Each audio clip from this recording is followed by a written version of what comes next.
माननीय सभापति महोदय, बहुत गंभीर विषय पर चर्चा चल रही है।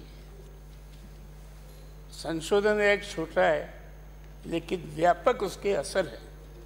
मैं माननीय सभापति महोदय मूल रूप से निर्वाचित सदनों में मनोनीत करने के खिलाफ हूं। देश में कहीं भी इस स्थिति में नहीं है। आपकी लोकसभा में 2 मेंबर मनोनीत होते हैं, उसकी एक विशेष परिस्थिति है एंग्लो इंडियंस की, लेकिन इसके बाद मनोनयन कहीं नहीं होता। मनोनयन विधानसभा में भी हो सकता है अगर आप कानून ले आओ तो। आपके यहाँ मनोनयन की स्थिति है, एक व्यक्ति ऐसा है जो विधायक न होते हुए भी विधानसभा में आकर अपनी बात कह सकता है, वह है एडवोकेट जनरल। उसके अलावा यहाँ कोई नहीं आ सकता, नहीं तो विशेषाधिकार लग जाएगा, सजा भी हो सकती है। तो मैं माननीय सभापति महोदय ये इस बात के लिए कह रहा हूँ, माननीय सदस्य मैं ये इस बात के लिए आपसे निवेदन कर रहा हूँ कि ये लोकतांत्रिक मर्यादा है, लोकतांत्रिक व्यवस्था है, उसको आप नॉमिनेशन से पर चरित्र बदलना चाहते हैं। ये देश में नहीं चल सकता, राजस्थान में नहीं चल सकता, इसमें नहीं सकता। माननीय सभापति महोदय, इसलिए राज्यसभा में हंगामा होता है, उसका असर नीचे तक नहीं आता। लोकसभा में हंगामा होता है, उसका असर भी नीचे नहीं आता। इस विधानसभा में हंगामा होता है, उसका असर भी नीचे नहीं जाता। लेकिन नगर पालिकाओं, नगर परिषद, नगर निगमों में जो हंगामा होगा उसका असर नीचे तक जाएगा और उसके बाद लोगों का लोकतंत्र में विश्वास कम होता चला जाएगा, जो स्थिति आज बन रही है। माननीय सभापति महोदय, आज लोकतंत्र कहाँ खड़ा है? धनतंत्र, बाड़ेबंदी तंत्र। और ये धनतंत्र और बाड़ेबंदी तंत्र जिस तरह से लोकतंत्र को खा रहा है, उसको आगे बढ़ाने का काम आज राजस्थान की सरकार कर रही है। क्योंकि मैं ये मानता हूँ, हमारे प्रतिपक्ष के नेता ने बड़े नम्र शब्दों में कहा कुश्ती लड़ लेंगे, ये लड़ लेंगे, ये नहीं है। ये माननीय मंत्री महोदय सुन लीजिए, आप राजस्थान में घर घर हर जगह हंगामा पैदा करने की स्थिति आप कर रहे हो।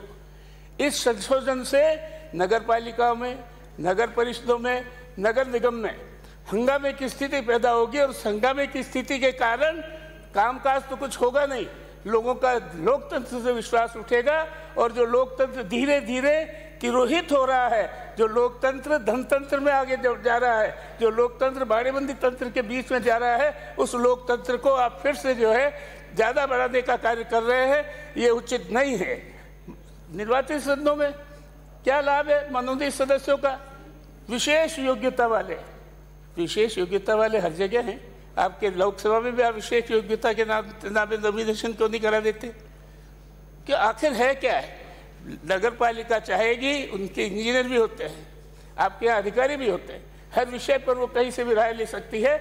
लेकिन ये संशोधन करके और आप निश्चित रूप से हंगामे की स्थिति पैदा करने की ओर जा रहे हैं। और एक साथ मैं कहना चाहता हूँ, इसमें राजनीति छिपी हुई है। माननीय सभापति महोदय, राजनीति क्या छिपी हुई है? आजकल पार्षदों को तनख्वाह मिलती है।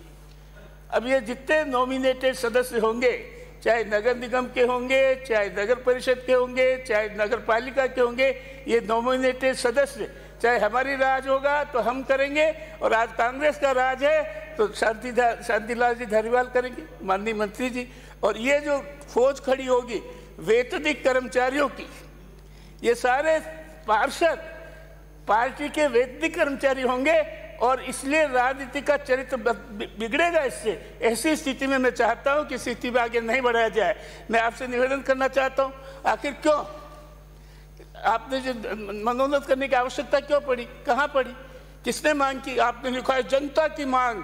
जनता की मांग तो कहीं हुई नहीं, हमने कहीं कोई प्रस्ताव सुना नहीं, हमने कहीं पर किसी तरह की आवाज़ सुनी नहीं। ये कौन सी जनता की मांग थी ये हमको मालूम क्या है? शांत रहे। मैं इसको राजनीति नहीं रहना चाहता।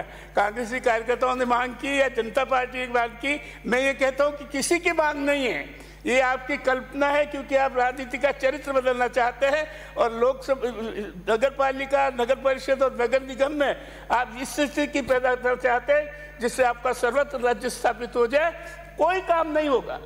कैसे होगा आप बताओ?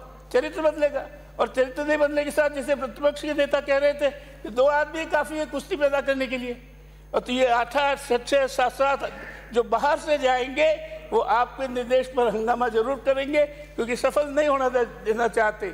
आज मुझे अफसोस है ये बात कहने की, देश का लोकतंत्र जिस दिशा में जा रहा है उसमें लोकतंत्र की सफलता के प्रयत्न कम हो रहे हैं, लोकतंत्र को बिगाड़ने के प्रयत्न ज्यादा हो रहे हैं। चाहे राज्यसभा हो, चाहे विधानसभा हो, चाहे लोकसभा हो, वहां पर जिस तरह की अमर्यादित जो है बातें आज हो रही है, उनके आधार पर क्या लोकतंत्र में विश्वास रहेगा लोगों का? आज भी सारे राजस्थान में देख लो, सारे देश में देख लो, एक बात जगत चर्चा में है, जगत चर्चा में कि धन का बहाव बहुत बढ़ गया। चुनाव लड़ने के लिए धन का बहाव बढ़ गया, चुनाव में आने के लिए भी धन का बहाव, और ये मनोनीत होंगे माननीय मंत्री महोदय, ये मनोनीत होंगे, इसमें धन का बहुत बड़ा रोल होगा, चाहे आप करें चाहे कोई भी करे।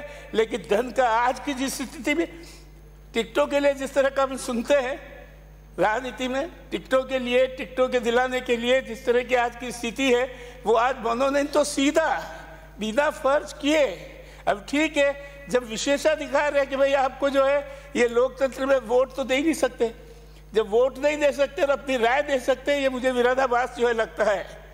वोट तो दे नहीं सकते, राय दे सकते, ये कौन सी स्थिति है?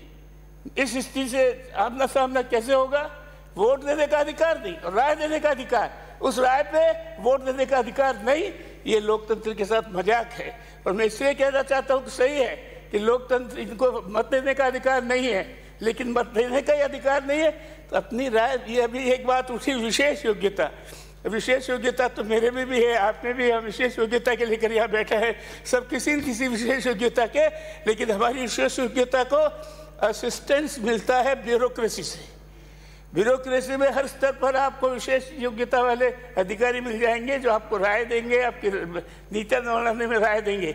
लेकिन वहाँ तो सीधी सीधी कौन सी विशेष योग्यता चाहिए? इंजीनियर होता है, छोटे मोटे काम, नीतियां नहीं बनती है।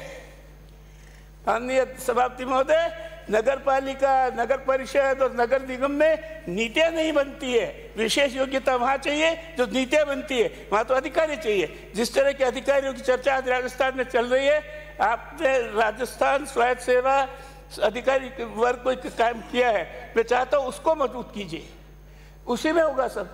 यहाँ हमारे विधानसभा में एक सेक्रेटरी रहते हैं, सारी विधि स्थिति वो बताते हैं, और मैं विनम्रतापूर्वक आपसे एक निवेदन करना चाहता हूँ कि ये जो विधि बनाने की प्रक्रिया है उसमें संशोधन विधायक का अधिकार है। अभी ना मालूम किस कारण से आपने थोड़ा परिवर्तन करना चाहा, एक प्रोटेस्ट हुआ, वो सही हुआ, क्योंकि विधि बनाने की प्रक्रिया में विधायक का अधिकार है। अगर कौन बोलेगा कौन नहीं, ये उस समय तय होता है कि कौन संशोधन देगा कौन नहीं। पार्टी स्तर पर संशोधन दिया तब तो ठीक है, बाकी जो भी विधि बनाने की प्रक्रिया में संशोधन देगा उसका अधिकार है कि वो बोले। ये मैं आपसे निवेदन करना चाहता हूँ, और इसलिए आपने ठीक समय पर वापिस स्थिति संभाल ली, इसलिए आपका धन्यवाद। माननीय सभापति महोदय, जैसा मैंने अभी कहा कि ये लोकतंत्र की अंतिम कड़ी है, और लोकतंत्र में विश्वास तब जमेगा जबकि नगर पालिका, नगर परिषद, नगर निगम में ठीक ढंग से लोकतांत्रिक व्यवस्था का काम चलना चालू हो। वो नहीं होगा तो विश्वास उठेगा। जब नीचे लोकतंत्र में विश्वास उठेगा तो ऊपर भी उठेगा, ऊपर भी उठेगा तो आगे भी उठेगा। और ये आज जो स्थिति पैदा हो रही है, उस स्थिति में हमको संभल के एक एक कदम वो संभल कर करना है जिससे लोकतंत्र मजबूत हो। और चुने हुए सदनों में मनोनयन का मैं विरोध करता हूँ। मैं इस मामले में आपसे निवेदन करना चाहता हूँ कि मंत्री महोदय जरा गंभीरता से विचार करो, अच्छा सेमिनार बुला के अच्छे राजनीतिक विद्वानों को, अच्छे राजनीतिक जानकारों को कि ये मनोनयन की प्रथा जो हमने डाली है, क्या ये लोकतांत्रिक व्यवस्था है? क्योंकि मेरा मानना है कि ये लोकतांत्रिक मर्यादाओं का अतिक्रमण है, और ये अतिक्रमण करने की जो स्थिति आज पैदा हुई है वो राजनीतिक दृष्टि से पैदा हुई है, और ऐसी राजनीति करने से आप अपने आप को पीछे लें, यही मेरा आपसे निवेदन है अध्यक्ष महोदय। और इसलिए इसको लोकमत को, इस संशोधन विधेयक को मैं लोकमत जानने के लिए प्रस्तावित करने का प्रस्ताव करता हूँ।